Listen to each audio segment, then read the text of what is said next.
声にいやー、これすごいわ。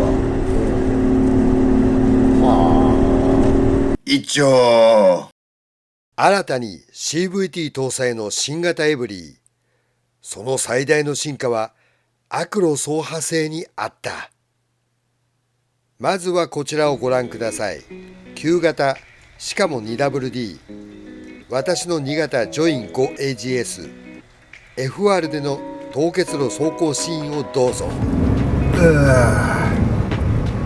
なんで俺4駆にしなかったのかな。これからね、エブリィを買う人、悪いことは言わん。新車だと10万円ぐらい高いんですけど、4駆にしましょう。いざという時にね、頼れるのを4駆にしちゃえばね。怖い後輪駆動の車でこのカチコチ路面を走るというね、怖い、本当に何のあれもないわ。凍結注意するわ。私の居住地域ではほとんど雪なんて積もらないので、私の 2WD 選択は決して間違いではないのですが、やはりこういった悪い路面状況での走行シーンでは 4WD を選択しなかったことを後悔したりもします。さて先日、私の友人 M さん所有の同じく2型ジョイン 5AGS のパートタイム 4WD を雪道で試す機会があったので、そちらの模様をどうぞ。すげえかっけえ。これが4人のスイッチだ。これだ。AGS だからさ、ギアが固定できるんで安心だね。変にさ、変速して CVT だと怖いもんね。今3速ホールドで走ってるから、まあ下りちょっと傾斜きつくなるんだけど、きついですね。これ2速に落として、どうしたらこれ、こちらが怖いんだよね。怖い。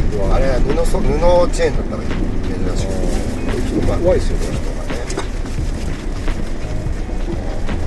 本当はね、こんなビビんなくても大丈夫なのは知ってるんだけど、マジで？で岐阜の方とか行くとこんなの余裕で60キロ出してるし、スタッドのみんな知ってる。3速ホールドってしてるから、これ転げていけないわけ。このギアはね、3速ホールドっていうのとホールド機能があって1速までホールドできるんだけど、綺麗だね、最高だね。急カーブってこれカーブ、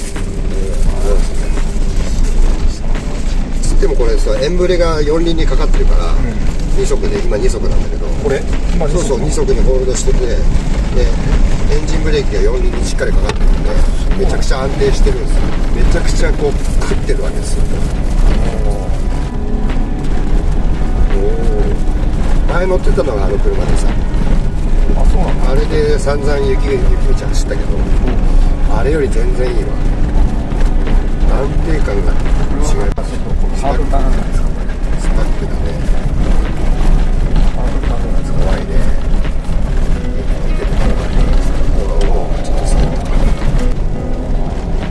3速に上げて、3速今30で、コーナーが迫ってきたんで2速落としのブレーキさせながら3速上げて、ガッツリ走れる。シャーベット状だわ。これは滑るよ。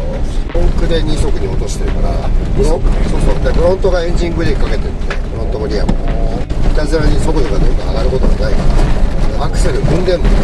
踏んで走ってるもん。ぐらいだけど走ってるけど、それ以上はそうかかる。こいつは4駆だと思って安心してきたら、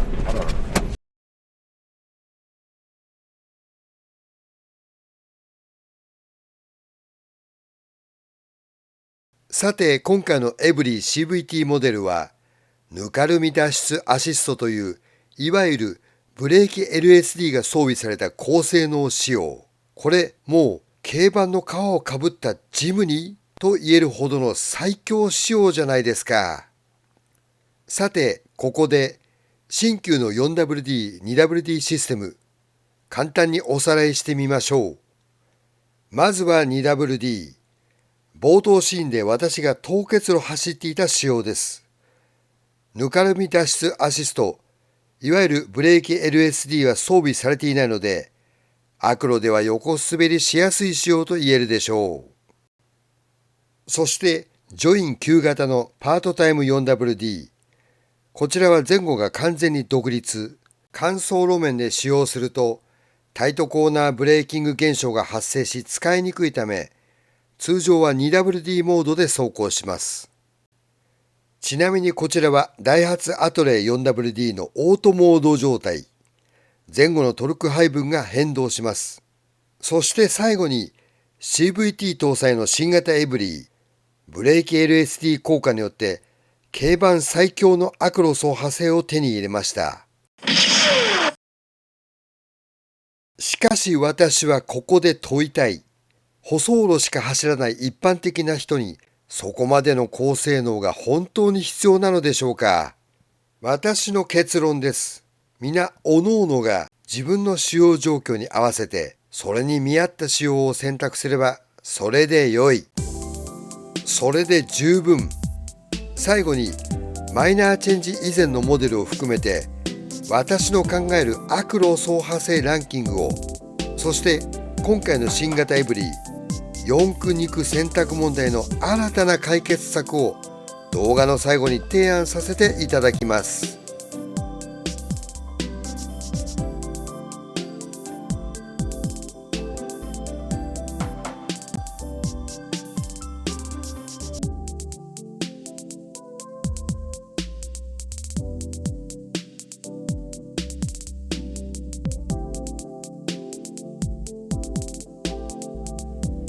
ではまた次回の動画でお会いしましょう。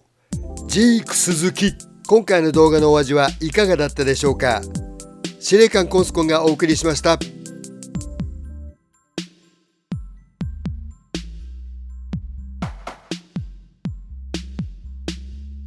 おっさんは生き延びることができるか。